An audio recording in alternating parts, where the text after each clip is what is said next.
Literacy Solutions podcast, where we bring to you imminent gist happening in Ebonyi State. My name is Testimony Additional, the pepper sauce.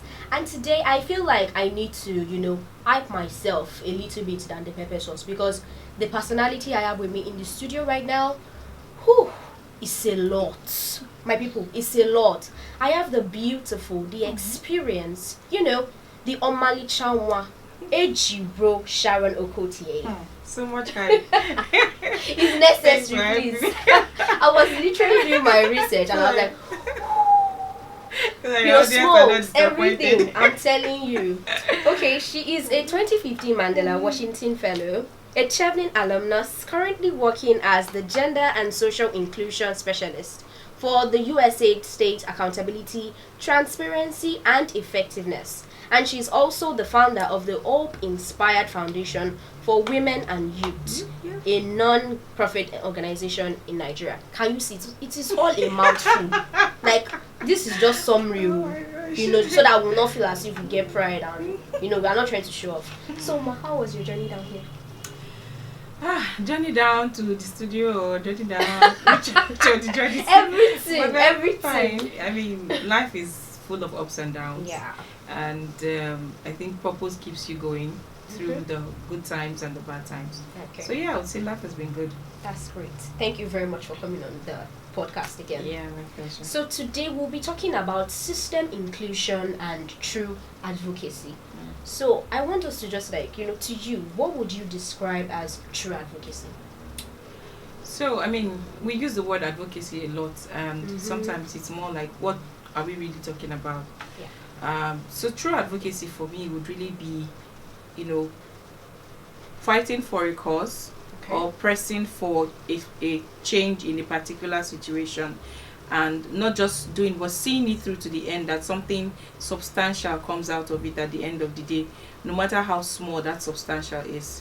Because sometimes when you do advocacy, you feel like you need a big thing. If you're pushing for, let's say, legislative change, and you're able to even draft a bill and get it into the house, for me that's something. Yes. Right? So someone else can pick it up from there and push it to the end. Yeah. So that's true advocacy for me. Okay, thank you very much. I feel like you just explained, I'm advocating for women rights. I'm advocating for the girl child. But a lot of them is just mouths. Exactly. And they don't even know what they are fighting for right now. Okay, so what is the role of Ministry of Education, Special Education Units, in fighting for inclusive education? Trying to make sure that they are very inclusive. So what is their role in that process? So I mean, thank you for that question. As I thought through the topic, first thing I did was to check what's the mandate of the Ministry of Education. And you see in their mission, they say that the mission statement is to use education as a tool for the development of all citizens in Nigeria, and then also ensuring that they're able to tap into their potentials for prosperity, good democracy, etc., etc. So what does that really mean in the sense when we talk about inclusive education? It then means that every citizen, regardless of who you are, should have an access to education, and not just education, but quality education. So I in Nigeria, I don't think that inclusive education is something that is very popular. No, it's not. We are more tilted towards special and segregated education for persons with disabilities. So when you talk about inclusive, they say, we have blind school, we have deaf school. But the world is gradually moving away from segregated learning, where you separate a certain group of people because of certain limitations that they have or impairments that they have. The world is looking at having everybody in the same class, and then putting structures in place to ensure that the needs of each individual, each student is met. So does the Ministry of Education have that understanding of what inclusive education is? Because if you don't, they say we act to the best of our knowledge, right?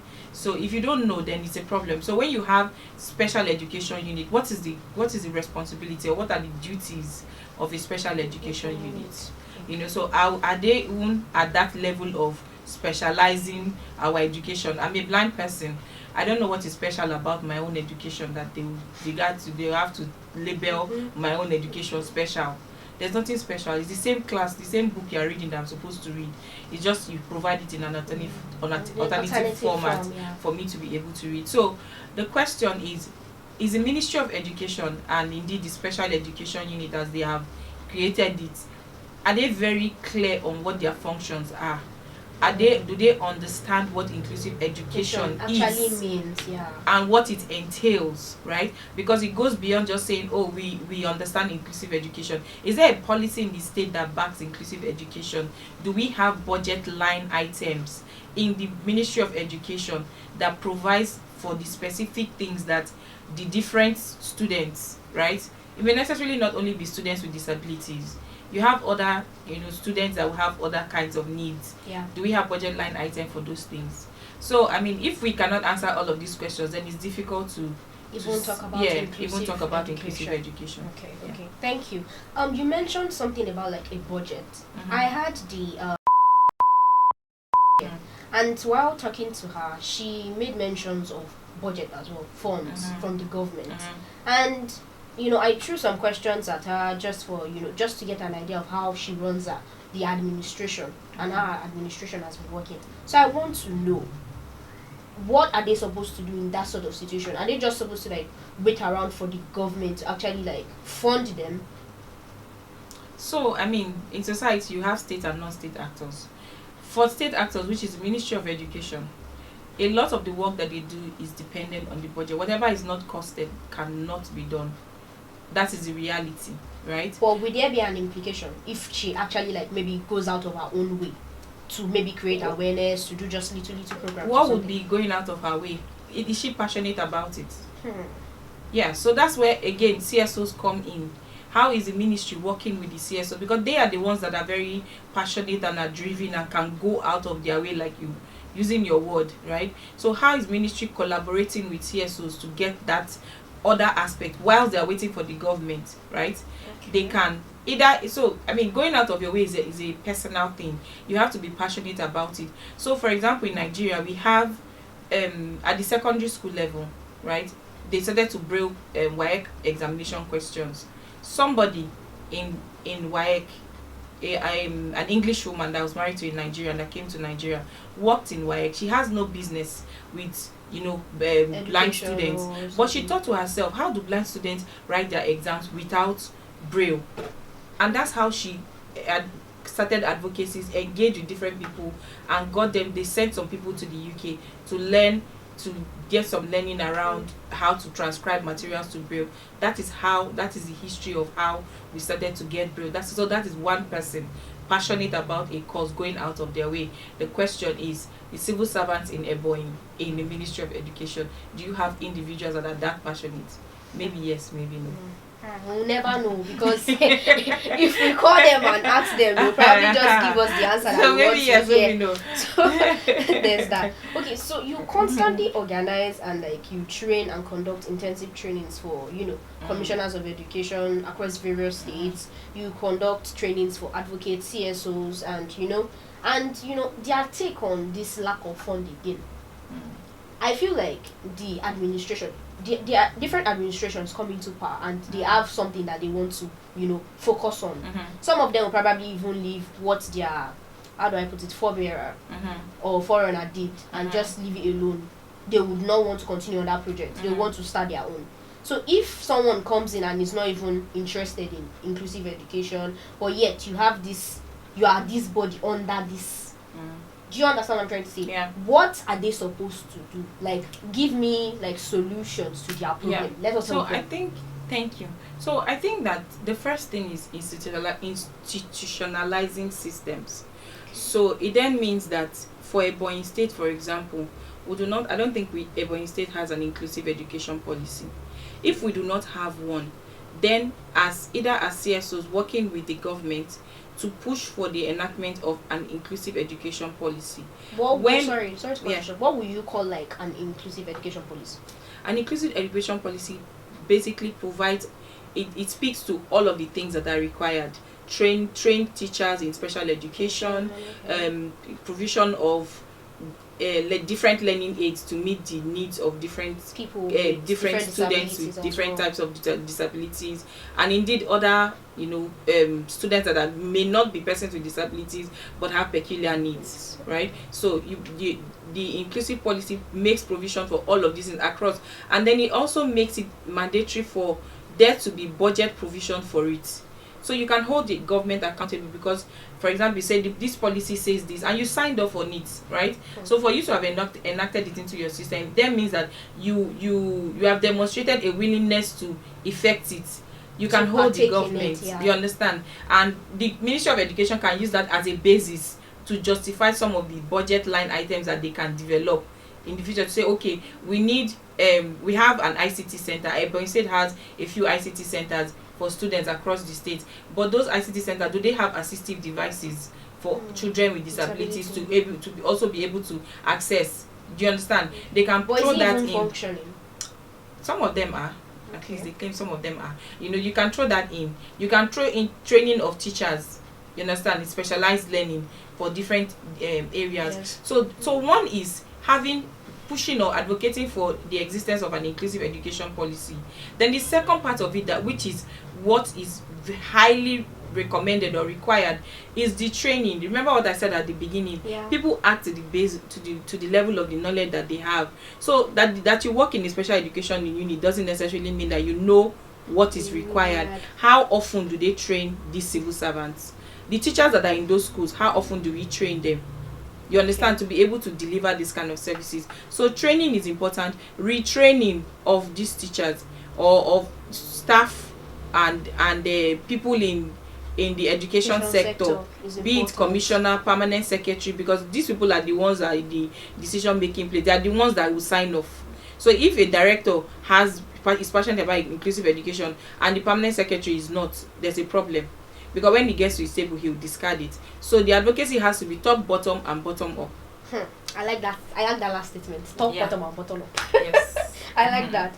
Okay, so with your experience training the trainers, interacting thus far with education stakeholders in Ebonyi State, what have you discovered is the problem or how it should be solved? The major problem is lack of knowledge. Like those people that say they are lack in the education of knowledge sector. That's the major problem.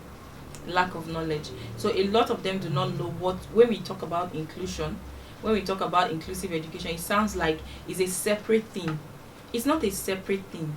It's still education. You're just making sure that everybody, regardless of who you are, you also have an access. You understand? I struggle with it when people say, oh, inclusive budgeting is a separate. It's the same budget. You just make sure that it's just like you have 200 naira. You want to, and you have so many needs, right? You have to find a way to spread that money that it touches everything, or at least almost everything, right? Or you pick the most important ones that would affect everybody. That's how I see it. So inclusive education is not something that is separate for a separate group of people. That's why I said I struggle with the term special and the term segregated, because we are all citizens. I'm blind, I'm a member of this society, I'm a human being. If I want to go to school, I should have the same rights as a non-disabled student, right? So it's inclusion that captures everybody's needs. That's what it is. So that's how I see it. And when it comes to budget, when it comes to education, we the stakeholders, either those in the education sector, be they CSOs or whatever,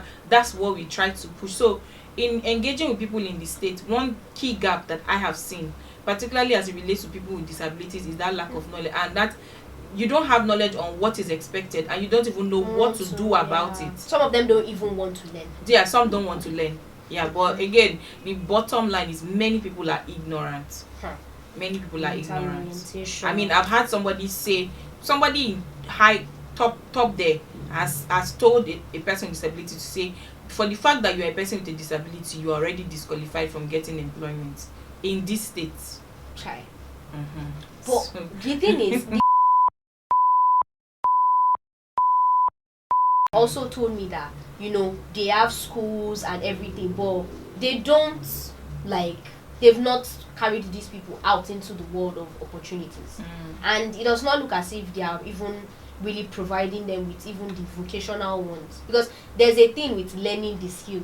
Are you giving me the opportunity to actually practicalize and monetize these skills? Do you have anything to say to me? So the key takeaway from this conversation for us to be able to move inclusive education in Ebonyi State, I would say is one, is to push for inclusive education policy, the enactment of an inclusive education policy in Ebonyi State. That's one. And the second key thing is also engaging with staff or civil servants and technocrats and indeed the politicians as well, because the political will is important.